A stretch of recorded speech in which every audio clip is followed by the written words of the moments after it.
Let's compare the Woodland die set from Sizzix with the Tall Pines die set. Tall Pines is one single die that has a variety of different trees that you can use as is when it's cut out, or you can create a cluster like I did on that card. The Woodland dies are two different trees and two different sizes. One's a little bit shorter and wider, one's a little bit taller and skinnier. I like to die cut these using scrap pieces of cardstock. That way I can use those up and I can use a variety of different greens. I'll put it right through my Big Shot, same as any other thin die. But when I take it out, I want to be careful taking this out because there are so many pieces that, or so many jagged edges with it. You do have to be very careful when taking this out. This is a very, very well used die, so it doesn't come out of my die cut nearly as well as it did when I first got it.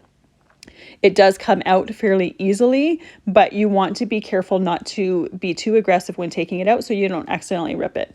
I love how this die looks. Those little pieces that come out of it give it a lot of just interest and looks a little bit different from any other tree die cut that I've seen. Both are great dies, just depends on the look you're going for.